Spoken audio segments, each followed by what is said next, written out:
మహాగణుడును రక్షకుడైన యేసుక్రీస్తు అత్యున్నతమైన నామంలో ప్రేమధార టీవీ వీక్షకులకు శుభములు తెలియజేస్తున్నాం. నేటి మన ధ్యాన భాగంగా మనము యోహాను సువార్త 3వ అధ్యాయము 1 నుండి 21 వరకు ధ్యానించుకోబోతున్నాం. ఇందులో పరలోకానికి మరియు అందులోనికి ప్రవేశించడానికి సంబంధించిన ఎన్నో నిగూఢమైన విషయాలను గురించి చర్చిస్తాం. ఈ అధ్యాయంలో యేసు నికోదేము అనే వ్యక్తికి చేసిన విలువైన ప్రబోధాన్ని గురించి వింటాం. నికోదేము యూదుల అధికారి, పరిసయ్యుడు. యోహాను సువార్తలో మాత్రమే ప్రస్తావించబడ్డ ఒక ధనిక వ్యక్తి. అతనికి అంతరంగంలో ఒకటి, పైకి ఎన్నో రకాలుగా జీవిస్తున్నాడు. యేసు దేవుడు పంపిన బోధకుడని గుర్తిస్తున్నాడు. దేవుని రాజ్యంను గూర్చి, నిత్య జీవాన్ని గూర్చి యేసు వద్ద సందేహాలు తీర్చుకోవాలనుకుంటున్నాడు. అతని సందేహాలను నివృత్తి చేస్తూ దేవుని రాజ్యం పొందాలంటే కావలసిన మారు మనసు, రక్షణ, బాప్టిస్మంను గూర్చి యేసు విశదంగా చెప్పాడు. ఈ సందర్భాన్ని ధ్యానిస్తూ భౌతిక జన్మ, ఆత్మజన్మ, తిరిగి జన్మించడం, నూతన జన్మ వంటి మాటలు, వాటి అర్థాలను తెలుసుకుంటాం. ఈ నికోదేమును యేసు ప్రభువు సత్యమందు ప్రతిష్ఠ చేస్తున్నాడు. యూదుల అధికారి అయిన నికోదేము రాత్రి అందు యేసు వద్దకు వచ్చి రక్షణ, మారు మనసును గూర్చి కొన్ని విషయాలు అడిగాడు. ప్రభువు ఇచ్చిన జవాబు అతని జీవితాన్ని పూర్తిగా మార్చివేసినట్లుగా చూస్తాం. ఇట్టి ఆధ్యాత్మిక మర్మాలతో కూడిన అనేక సత్యాలను నేటి పాఠంలో మనం తెలుసుకుందామా? ప్రియ సోదరీ సోదరులారా, మీ బైబిళ్ళు తెరవండి.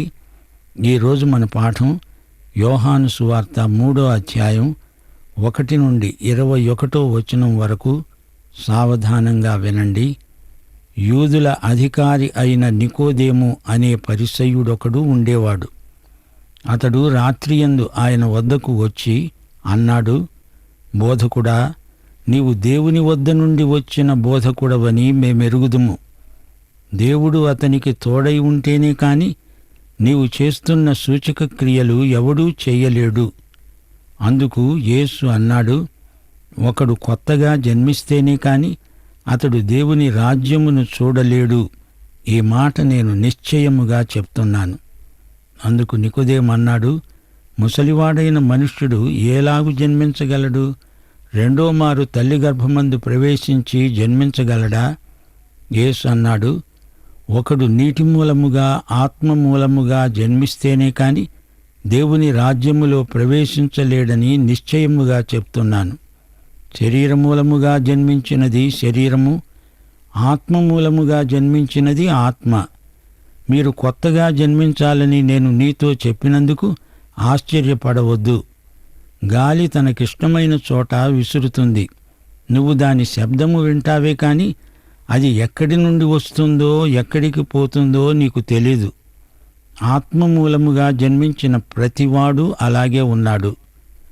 అందుకు నికోదేము ఆయనను అడిగాడు, ఈ సంగతులు ఏలాగు సాధ్యం? యేసు అన్నాడు, నీవు ఇశ్రాయేలుకు బోధకుడివై ఉండి వీటిని ఎరుగవా? మేము ఎరిగి ఉన్న సంగతులే చెప్తున్నాము, చూచిన దానికే సాక్ష్యమిస్తున్నాము. మా సాక్ష్యము మీరు అంగీకరించరని నీతో నిశ్చయముగా చెప్తున్నాను. సోదరీ సోదరులారా, వింటున్నారా? పండగ సమయంలో అనేకులు వచ్చారు. వారిలో ప్రత్యేకమైన వ్యక్తి నికోదేము. ఆ గుంపునకు యేసు తనను తాను వశం చేసుకోలేదు. వారందరిలో నికోదేమును ప్రత్యేకించి మనకు చూపుతున్నాడు యేసుదేవుడు. నికోదేము ఒక పరిసయ్యుడు, మతగురువు, ఇశ్రాయేలుకు బోధకుడు, యూదుల అధికారి. ఇతనికి ఎన్నెన్నో ముసుకులున్నాయి.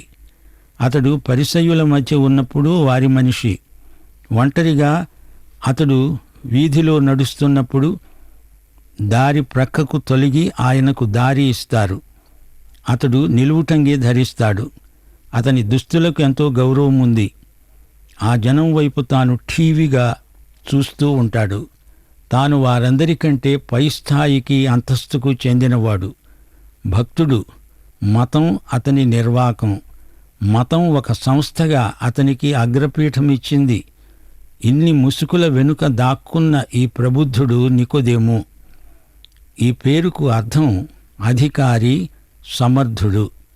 రకరకాల రంగులు మారుతూ ఉంటాయి, మాటలు మారుతూ ఉంటాయి. పగలంతా వ్యవహారాలన్నీ చక్కబెట్టుకొని రాత్రికి ఇంటికి వచ్చి ముసుగు దుస్తులన్నీ తీసి వంకెకు తగిలించి అసలు నికోదేము ఒక్కడే కూర్చుని ఉంటాడు. ఇక ఇంట్లో దాపరికమేముంటుంది? మామూలు దుస్తులు, మామూలు మాటలు. సన్నిహితులను సభలో ఉన్నప్పుడు అక్కడి మాటలు వేరు, ఇంటి దగ్గర ఉన్నప్పుడు ఈ మాటలు వేరు. నీవు దేవుని వద్ద నుండి వచ్చిన బోధకుడివని మేము ఎరుగుదుము అంటున్నాడు నికోదేము. మేము అనటంలో తానొక అధికారి అనే దర్పం ఉట్టిపడుతోంది. మేము ఎవరిమనుకున్నావు? పరిసయ్యులం. నీవు దేవుని వద్ద నుండి వచ్చిన బోధకుడివని నేనే కాదు, మేమంతా ఒప్పుకుంటున్నాము, గుర్తిస్తున్నాము, అభినందిస్తున్నాము. అసలు సంగతి ఏమిటంటే అతని మనసులో దేవుని రాజ్యమును గురించిన అనేక ప్రశ్నలున్నాయి. పరిసయ్యులందరికీ దేవుని రాజ్యము అనే అంశం ఎంతో ముఖ్యమైంది. దేవుని రాజ్యం స్థాపించాలి, ఈ పరాయి రాజ్యం రోమక సామ్రాజ్యం కాడిని విరగ్గొట్టాలి.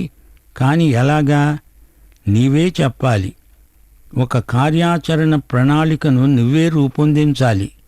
ప్రజలు నిన్ను తండోపతండాలుగా వెంబడిస్తున్నారు, నీవు మాత్రమే దేవుని రాజ్య విషయాలు ఎరిగినవాడవు అని మనసులో అనుకున్నాడు, పైకి అనలేదు.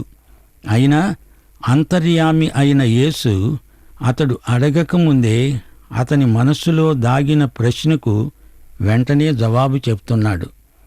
పరిసయ్యులు యేసు చెప్పే జవాబు కోసం నిరీక్షిస్తున్నారు. యేసును నాయకునిగా, రబ్బీగా, దేవుని వద్ద నుండి వచ్చిన బోధకుడని మేము చూస్తున్నాము అంటున్నారు. యేసు అద్భుతాలను ఈ పరిసయ్యులు గమనిస్తున్నారు. దేవుడు ఆయనకు తోడై ఉంటేనే కాని ఇలాంటి అద్భుతాలు ఎవరు చేయగలరు? యేసు ఈ అద్భుతాలు చేసినప్పుడు ఆయన అధికారము, దేవత్వము పరిసయ్యులు కూడా గుర్తించారు. ఆయనను వ్యతిరేకించిన వారు కూడా ఆయన అద్భుతాలను కాదనలేకపోయారు. యేసు నోరు తెరిచి వ్యక్తిగతంగా నికోదేముతో మాట్లాడుతున్నాడు. యేసు మాటలు సూటిగా, తేటగా ఉన్నాయి. యేసు దేవుని రాజ్యాన్ని గురించి మాట్లాడుతున్నాడు. నికోదేము మనసులో మెదిలే ప్రశ్న ఇదే: నీవు తిరిగి జన్మించాలి, లేకపోతే దేవుని రాజ్యాన్ని నీవు చూడలేవు. ఒక పరిసయ్యుడు, నిలువెల్లా మతంతో నిండిన మతనాయకుడు యేసు నోట విన్న ఈ నినాదం, నీవు మరల జన్మించాలి నికోదేము, లేకపోతే నీవు దేవుని రాజ్యాన్ని చూడలేవు. దేవుని రాజ్యము ఎలాంటిది? దాన్ని స్థాపించాలంటే ఏం చెయ్యాలి అనే ప్రశ్నలను అటుంచి, దేవుని రాజ్యం అసలు నీకు కనపడాలంటే నీవు కొత్తగా జన్మించాలి అంటున్నాడు ప్రభువు. ఈ మాటలో అతని పరిసయ్యుని ముసుకు గాలికి ఎగిరిపోయింది. ఇంకో ముసుకుంది. అతడు యూదుల అధికారి. నికోదేము తికమక పడ్డాడు. పెద్దవాడైన మనిషిని మళ్ళీ పుట్టు అంటే ఎలా పుడతాడు? రెండోసారి తల్లి గర్భంలో ప్రవేశించాలా? అదెలా సాధ్యం? యేసు మాట్లాడుతున్నది భౌతిక జన్మను గురించి కాదు, ఆత్మ జన్మను గురించి ఆయన మాట్లాడాడు. ప్రభువు మళ్ళా అదే మాట అంటున్నాడు. నీవు నీటి ద్వారా, ఆత్మ ద్వారా తిరిగి జన్మించాలి, లేకపోతే దేవుని రాజ్యములో ప్రవేశించలేవు. ఆత్మ జన్మను గురించి ప్రభువు మాట్లాడుతున్నాడు. పైనుండి జన్మ, నూతన జన్మ. నీరు దేవుని వాక్యానికి సంకేతం. 2వ అధ్యాయంలో యేసు 6 రాతి బానలను నీళ్లతో నింపించాడు. నీరు అంటే దేవుని వాక్యమని చెప్పుకున్నాము. యోహాను సువార్త 17వ అధ్యాయం 17వ వచనం, ప్రభువు తన మహాప్రార్థనలో అన్నాడు, నీ వాక్యమే సత్యము, సత్యమందు వారిని ప్రతిష్ఠ చెయ్యి. యోహాను సువార్త 15వ అధ్యాయం 3వ వచనం, యేసు అన్నాడు, నేను మీతో చెప్పిన మాటను బట్టి మీరిప్పుడు పవిత్రులై ఉన్నారు. నీటి ద్వారా, ఆత్మ ద్వారా తిరిగి జన్మించటమంటే దేవుని వాక్యం ప్రకారం ఆత్మ ద్వారా కొత్త జన్మ పొందు అని అర్థం. దేవుని వాక్యాన్ని నీ వ్యక్తిగత జీవితానికి పరిశుద్ధాత్మే అన్వయించాలి, లేకపోతే ఎవరూ నూతన జన్మ పొందలేరు. దేవుని వాక్యమనే నీటి ద్వారా పరిశుద్ధాత్మ నిన్ను నూతన జన్మ పొందిస్తాడు. నీవు నీ హృదయంలో నూతన జన్మానుభూతి పొందినట్లు పరిశుద్ధాత్మ సాక్షి. పరిశుద్ధాత్మదే కర్తృత్వం. దేవుని ఆత్మ పనిచేసే విధానం మార్మికం. గాలి శబ్దం వినపడుతుంది. గాలికి కదిలే చెట్టు, కొమ్మలు, ఆకులు చూడగలం. కాని గాలి పనిచేసే తీరు విచిత్రం. ఆత్మజన్మ పొందిన వారి తరహా ఇలాగే ఉంటుంది. యేసు మాటలే గాలిగా వీచాయి. ఈ ప్రభంజనానికి నికోదేము ముసుకులన్నీ ఒకదాని వెంబడి ఒకటి ఎగిరిపోతున్నాయి. ఈ సంగతులు ఎలా సాధ్యం అని అడుగుతున్నాడు. ప్రభువు ఎదట నిలిచినప్పుడు ముసుకులన్నీ తొలగిపోవాలి. యేసు నీతో వ్యక్తిగతంగా అసలు నీవెవరో ఆ నీతో ముఖాముఖిగా మాట్లాడతాడు. సోదరుడా, సోదరి, నీవు యేసు దగ్గరికి ఉన్న పాటున వచ్చెయ్యి. నీవు ఇశ్రాయేలుకు బోధకుడివి గదా. నా మాటలు అసాధ్యమనిపిస్తోందా? ఈ సంగతులు నీకు తెలియవు. నేను చూచింది, ఎరిగింది నీకు చెబుతున్నాను. నా సాక్ష్యాన్ని నీవు ఎందుకు అంగీకరించలేకపోతున్నావు? ఆత్మజన్మ వాస్తవం, అది సాధ్యం. భూలోక సంబంధమైన సంగతులే నీకు అర్థం కావటం లేదు. అలాంటప్పుడు పరలోక విషయాలు నీకు ఎలా బోధపడతాయి? 13వ వచనం, పరలోకము నుండి దిగి వచ్చిన వాడే, అనగా పరలోకములో ఉండే మనుష్య కుమారుడే తప్ప పరలోకానికి ఎక్కిపోయినవాడు ఎవడూ లేడు. అరణ్యములో మోషే సర్పమును ఎలా ఎత్తాడో అలాగే విశ్వసించేవాడు నశింపక ఆయన ద్వారా నిత్యజీవము పొందేటట్లు మనుష్య కుమారుడు ఎత్తబడాలి. శ్రోతలు గమనించండి. యోహాను సువార్త 16వ అధ్యాయం 28వ వచనంలో ప్రభువు అన్నాడు, నేను తండ్రి వద్ద నుండి బయలుదేరి లోకానికి వచ్చాను, లోకాన్ని విడిచి తండ్రి వద్దకు వెడుతున్నాను. ఆయనకు తాను ఎక్కడి నుంచి వచ్చాడో, తిరిగి ఎక్కడికి వెడుతున్నాడో బాగా తెలుసు. ఇక్కడ 3వ అధ్యాయం 13వ వచనంలో ప్రభు అంటున్నాడు, నేను తప్ప పరలోకానికి ఎక్కిపోగలవాడెవడూ లేడు. అక్కడి నుండి దిగి వచ్చిన నేనే అక్కడికి ఎక్కి వెళ్ళగలను. అలనాడు హనోకు, ఏలియా పరలోకానికి ఎక్కి వెళ్ళలేదా అంటారా? ప్రభువు స్పష్టంగా చెప్పాడు, పరలోకానికి ఎక్కి వెళ్ళిన వాడు ఎవ్వడూ లేడు. పరలోకాన్ని గురించి అధికారపూర్వకంగా మాట్లాడగలవాడు యేసు ఒక్కడే. క్రీస్తు తరువాత పరలోకానికి వెళ్ళిన వారెందరో ఉన్నారు. అయితే క్రీస్తుకు ముందు పాత నిబంధనలో ఒక భక్తుడు చనిపోయి పరదైసుకు ఎకాయకిని వెళ్ళేవాడు. అబ్రహాము రొమ్మున ఆనుకొని ఉండేవాడు. సదాకాలము నీతో నేను జీవించేదను యేసయ్యా,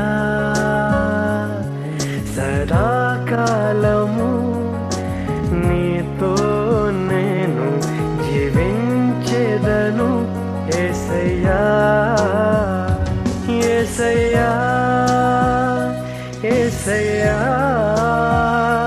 యేసయ్యా, యేసయ్యా, యేసయ్యా, యేసయ్యా, యేసయ్యా, యేసయ్యా.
ప్రేమతో నన్ను లేపావయా.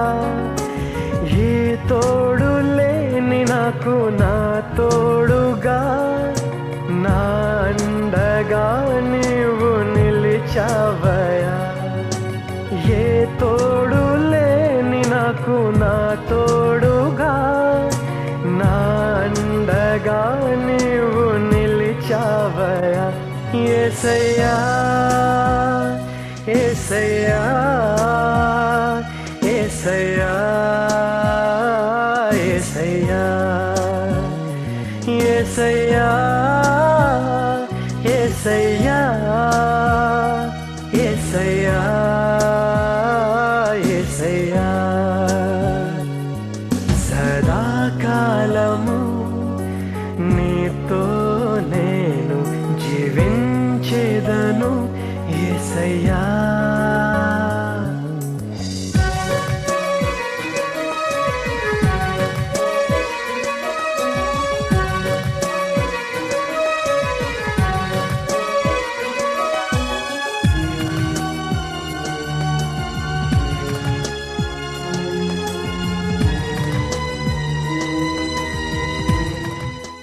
లూకాసు వార్త 16వ అధ్యాయం 22వ వచనం ఇదే సత్యాన్ని బయలుపరిచింది. లాజరు చనిపోయి అబ్రహాము రొమ్మున ఆనుకోవడానికి పరదైసుకు కొనిపోబడ్డాడు. అయితే క్రీస్తు చనిపోయి అధోలోకానికి వెళ్ళి అక్కడి చెరను చెరపట్టి పరలోకానికి ఆరోహణమై వెళ్ళాడు. అప్పటి నుండి మనం నేరుగా పరలోకానికే ప్రభువు ఉన్న చోటికే వెడతాము.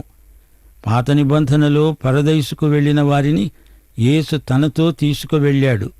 2 కొరింథీ 5వ అధ్యాయం 8వ వచనం మనం ఒకానొక రోజు ఈ దేహమును విడిచిపెట్టి ప్రభువునొద్ద ఉండడానికి ఇష్టపడుతున్నాము. అయితే ప్రభు ఇక్కడ ఉన్నప్పుడు ఆయన కంటే ముందు ఎవరూ పరలోకానికి ఎక్కిపోయిన వారు లేరు. అలనాడు మోషే అరణ్యంలో సర్పాన్ని ఎత్తాడు. అది ఇత్తడి సర్పం. ప్రజల పాపాల మీదికి దేవుని శిక్ష వచ్చి పడింది. పాము కాటు చేత జనం చస్తున్నారు. వారికి స్వస్థత కావాలంటే ఎత్తబడిన ఇత్తడి సర్పం వైపు చూడాలి. మోషే ఎత్తిన సర్పంలాగే యేసు ప్రభువు ఎత్తబడాలి. ఇత్తడి సర్పం ప్రజల పాపానికి సంకేతం. క్రీస్తు శిలువ మీద మన కోసమై పాపముగా చేయబడ్డాడు. లోక పాపమును మోసుకొని పోయిన దేవుని గొర్రెపిల్ల ఆయన. మోషే సర్పమును ఎత్తినట్లే మనుష్య కుమారుడు శిలువపై ఎత్తబడాలి. 16వ వచనం నుండి దేవుడు లోకాన్ని ఎంతో ప్రేమించాడు. కాగా ఆయన తన అద్వితీయ కుమారునిగా పుట్టినవానియందు విశ్వాసముంచే ప్రతివాడు నశించక నిత్య జీవము పొందునట్లు ఆయనను అనుగ్రహించాడు. లోకము తన కుమారుని ద్వారా రక్షణ పొందటానికే గాని లోకానికి తీర్పు తీర్చడానికి దేవుడాయనను లోకములోకి పంపలేదు. ఆయన యందు విశ్వాసముంచే వానికి తీర్పు తీర్చబడదు. విశ్వసించనివాడు దేవుని అద్వితీయ కుమారుని నామమందు విశ్వాసముంచలేదు గనుక వానికి ఇంతకు మునిపే తీర్పు తీర్చబడింది. ఆ తీర్పు ఇదే: వెలుగు లోకములోకి వచ్చింది గాని తమ క్రియలు చెడ్డవైనందున మనుష్యులు వెలుగును ప్రేమించక చీకటినే ప్రేమించారు. దుష్కార్యము చేసే ప్రతివాడు వెలుగును ద్వేషిస్తాడు. తన క్రియలు దుష్క్రియలుగా కనపడకుండా ఉండేటట్లు వెలుగునొద్దకు రాడు. సత్యవర్తనుడైతే తన క్రియలు దేవుని మూలముగా చేయబడి ఉన్నవని ప్రత్యక్షపరచబడేటట్లు వెలుగునొద్దకు వస్తాడు. యోహాను సువార్త 3వ అధ్యాయం 16వ వచనం బైబిల్ అంతటిలోకి, లోకమందంతటా అందరికీ చిరపరిచితమైన వచనం. ప్రతి ఒక్కడూ తిరిగి జన్మించాలి. మనుష్య కుమారుడు ఎత్తబడాలి. ఈ 2 సంగతుల మధ్య ఎంతో దగ్గర సంబంధం ఉంది. యేసు మరణం, పునరుత్థానం ఈ 2 ఎంతో ముఖ్యమైన సువార్త సంఘటనలు. ఆయన శిలువ మీద ఎత్తబడ్డాడు గనుక, ఆయన మనకు రావలసిన శిక్ష భరించాడు గనుక దేవుని ఆత్మ మనల్ని తిరిగి జన్మింపచేస్తాడు. మనం తిరిగి జన్మిస్తేనే కాని దేవుడు మనల్ని అంగీకరించలేడు. దీనికంతటికీ అసలైన ప్రేరణ దేవుడు మనల్నెంతో ప్రేమించాడు నిజమే, కేవలం ప్రేమించడం చేతనే లోకం రక్షించబడిందా? అలా కాదు. దేవుని ప్రేమ లోకమును రక్షించడం కాదు, ప్రేమ చేత కాదు, దేవుడు కృపచేత మనల్ని రక్షించాడు. ఎఫెసీ పత్రిక 2వ అధ్యాయం 8-9 వచనాలేమంటున్నాయి? వారు విశ్వాసము ద్వారా కృపచేతనే రక్షించబడి ఉన్నారు. ఇది మీ వలన కలిగింది కాదు, దేవుని వరమే. అది క్రియల వలన కలిగినది కాదు గనుక ఎవ్వడూ అతిశయపడ వీలు లేదు. అయితే దేవుడు లోకాన్ని ఎంతో ప్రేమించాడు, తన అద్వితీయ కుమారుణ్ణి ఇచ్చాడు. నీకు నాకు అందరికీ ఇచ్చాడు. ఇక్కడ నీ పేరు నా పేరు మనం రాసుకోవచ్చు గనక మనం నశించం, నిత్యజీవం పొందుతాము. క్రీస్తునందు విశ్వసించాలి, అంతే. మన పాప శిక్షను భరించిన క్రీస్తునందే మన విశ్వాసం. ఇది వ్యక్తిగతమైన విశ్వాస తీర్మానం, విశ్వాస ప్రమాణం. ఆయన నీకు నాకు బదులుగా ప్రత్యామ్నాయంగా శిలువ మరణాన్ని అనుభవించాడు. సోదరా, సోదరి, వింటున్నావా? యేసు మొదటిసారి వచ్చినప్పుడు ఆయన తీర్పరి కాడు. ఒకసారి ఒక వ్యక్తి యేసు దగ్గరికి వచ్చి తనకు తన సోదరునికి మధ్య పంచాయితీ తీర్చమని అడిగాడు. లూకాసు వార్త 12వ అధ్యాయం 14వ వచనం, ఓయి, మీ మీద తీర్పరిగానైనా పంచిపెట్టేవానిగానైనా నన్నెవడు నియమించాడు? ఆయన మొదటిసారి రక్షకుడుగా వచ్చాడు, రెండోసారి ఆయన తీర్పరిగా రాబోతున్నాడు. తీర్పు తీర్చటానికి కాదు, లోకము రక్షించబడాలని ఆయన మొదటిసారి వచ్చాడు. ఆయన యందు విశ్వాసముంచని వాడు నశిస్తాడు. ప్రియ స్నేహితులారా, వింటున్నారా? నీవు విశ్వసించి ఉండకపోతే నశించిన వాడవే. దేవుని అద్వితీయ కుమారుని యందు విశ్వసించలేదు గనుక నశించావు, అంతే. యేసు నామం రక్షించే నామం. ఆ నామమందే రక్షణ పొందాలి. ఆయన నామమందు విశ్వసించిన వారికే నిత్య జీవం. ఈ అధ్యాయమంతా యేసు నికోదేముకు చేసిన ప్రబోధమే. నికోదేము ఒక పరిసయ్యుడు. మెస్సియా తీర్పరిగా, న్యాయాధిపతిగా వస్తాడని పరిసయ్యులు నమ్ముతారు. పాత నిబంధనలో మెస్సియా రాకడ 2 దృక్కోణాలలో చూపబడింది. ఆయన రక్షకుడుగా వచ్చి మన కోసం మరణిస్తాడు, మన పాప శిక్ష భరిస్తాడు. రెండోది, మనకు తీర్పరిగా వస్తాడు. పరిసయ్యులు మొదటి సత్యాన్ని గుర్తించక ఆయన తీర్పరి మాత్రమే అనే అభిప్రాయాన్ని స్థిరపరుచుకున్నారు. 2వ కీర్తన 9వ వచనం, ఇనుపదండముతో నీవు వారిని నలగగొడతావు, కుండను పగలగొట్టినట్లు వారిని ముక్కలు చెక్కలుగా పగలగొడతావు. దానియేలు గ్రంథం 7వ అధ్యాయం 13-14 వచనాలు. సకల జనములు, రాష్ట్రములు, ఆయా భాషలు మాట్లాడేవారు ఆయనను సేవించేటట్లు ప్రభుత్వము, మహిమ, ఆధిపత్యము ఆయనకియ్యబడ్డాయి. ఆయన ప్రభుత్వము శాశ్వతమైనది, అది ఎన్నటికీ తొలగిపోదు. ఆయన రాజ్యము ఎప్పుడూ లయము కాదు. 45వ కీర్తనలో మెస్సియా నీతిరాజు. యెషయా 11-42 అధ్యాయాలు మెస్సియా నీతి తీర్పును గురించి మాట్లాడతాయి. యేసు ప్రభు అంటున్నాడు, దేవుడు తన కుమారుణ్ణి మొదటిసారి రక్షకుడుగా పంపుతున్నాడు, రెండోసారి ఆయన తీర్పరి. లోకమును గురించిన ఈ ఏర్పాటు విమోచనాత్మకమైనది. క్రీస్తునందున్న వారికి శిక్షావిధి లేదు. క్రీస్తునందు లేని వారికి అంతకు ముందే తీర్పు విధించబడింది. నశించిన దానిని వెదకి రక్షించేదే సువార్త. ప్రియ సోదరుడా, సోదరి, నీవి క్రీస్తును నీ రక్షకునిగా, ప్రభువుగా అంగీకరించి రక్షించబడ్డావా? పాఠం సమాప్తం. ప్రార్థన చేసుకుందాం. పరిశుద్ధ దేవా, నీకు మా హృదయపూర్వకమైన కృతజ్ఞతాస్తుతులు. నీ ప్రియకుమారుడైన యేసుక్రీస్తు ఒకసారి ఈ లోకానికి వచ్చాడని, రెండోసారి రాబోతున్నాడని, ఆయన యొక్క మొదటి రాకడ, రెండవ రాకడ మధ్య కాలములో మేమున్నామని, కాలము అంతమైపోతున్నదని, అంచున మేమున్నామని, నీ రెండవ రాకడ అతి సమీపమైనదని మరి ఒకసారి మాకు జ్ఞాపకము చేసినందుకు నీకెంతో కృతజ్ఞులం. నీ రెండవ రాకడ దృష్ట్యా అందరూ నిన్ను అంగీకరించి ఉండాలని, అంగీకరించని వారికి నిన్ను పరిచయము చేయాలని నీవు మాకిచ్చిన ఆజ్ఞ కొరకు కూడా నీకెంతో కృతజ్ఞులం. నీ సువార్త భూదిగంతాల వరకు ప్రకటించడానికి నీ బిడ్డలమైన మాకు మరి ఒకసారి గొప్ప సవాలు దయచేసినందుకు నీకు స్తోత్రం. నికోదేముతో నీవు చెప్పిన మాటలు మాలో ప్రతి ఒక్కరితో కూడా చెప్తున్నావు. నీ మాటలు నిత్యజీవార్థమైనవి. నీవు చెప్పినట్లు చేసి మేము నిత్యజీవాన్ని స్వతంత్రించుకుంటాము. అట్టి కృప మాకందరికీ వాగ్దానము చేసినందుకు నీకు వందనములు సమర్పిస్తూ మా శ్రోతలందరినీ నీ హస్తాలకు కృపావాక్యమునకు అప్పగిస్తూ యేసుక్రీస్తు వారి పరిశుద్ధ నామమున ప్రార్థన చేస్తున్నాము తండ్రి. ఆమేన్. ప్రియులారా, ఈరోజు మీరు విన్న వాక్యంలో నుండి ఒక ప్రశ్న. నీకోదేము అనే వ్యక్తి ఎవరు? నీకోదేము అనే వ్యక్తి ఎవరు? జవాబు: సద్దుకయుడు, శాస్త్రి, పరిసయుడు. ఈ ప్రశ్నకు సరైన జవాబును ఈ వాట్సాప్ నంబర్కు పంపండి. మా వాట్సాప్ నంబర్ 9399952570. ప్రియులారా, ఇంతవరకు మనము నికోదేము అనే వ్యక్తి జీవితం నుండి ఎన్నో శ్రేష్టమైన పరలోక సత్యాలను తెలుసుకుని ఉంటున్నాం. నికోదేము ఒక పరిసయ్యుడు, మత గురువు, ఇశ్రాయేలుకు బోధకుడు, యూదుల అధికారి. ఇతని జీవితంలో ఎన్నెన్నో ముసుగులు ఉన్నట్లుగా చూశాం. నికోదేములో దేవుని రాజ్యంను గూర్చి అనగా పరలోకాన్ని గూర్చి తెలుసుకోవాలనే ఆశ ఉండింది.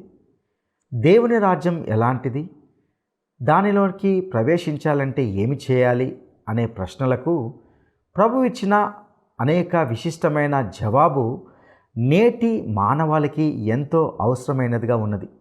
దేవుని రాజ్యంలో ప్రవేశించాలంటే నీవు క్రొత్తగా జన్మించాలి అని ప్రభు అంటున్నాడు. ఈ మాటల్లో అతని పరిసేని ముసుగు, మత సంబంధమైన ముసుగు గాలికి ఎటో ఎగిరిపోయింది. నికోదేముతో ప్రభువు ఆత్మరక్షణ యొక్క ప్రాథమిక సత్యాలను మాట్లాడాడు. ఇవే సత్యాలు ప్రతి ఒక్కరికి అవసరమై ఉంటున్నాయి. దేవుడు లోకమును ఎంతో ప్రేమించి ఆయన కుమారుణ్ణి ఈ లోక రక్షకునిగా పంపినట్లుగా మనం గ్రహించాలి. ఆయన కుమారుడైన యేసుక్రీస్తే ఈ లోకానికి రక్షకునిగా వచ్చాడు. ఆ రక్షకుణ్ణి అంగీకరించి విశ్వసించిన ప్రతి వ్యక్తి రక్షించబడి దేవుని రాజ్యంలోనికి ప్రవేశిస్తాడు. ఇదే రక్షణ సువార్త. ప్రియ సహోదరుడా, సహోదరి, నీవి సత్యాన్ని నమ్ముచున్నావా? నీవు తిరిగి జన్మించావా? నికోదేముకు ప్రభు ఇచ్చిన జవాబే నీకు నాకు ఇవ్వబడుతుంది. క్రొత్తగా జన్మిస్తేనే నిత్య జీవము అనగా పరలోక రాజ్యము అనుగ్రహించబడుతుంది. అటు కృప దేవుడు నీకు దయచేయనుగాక. దైవాశీస్సులు.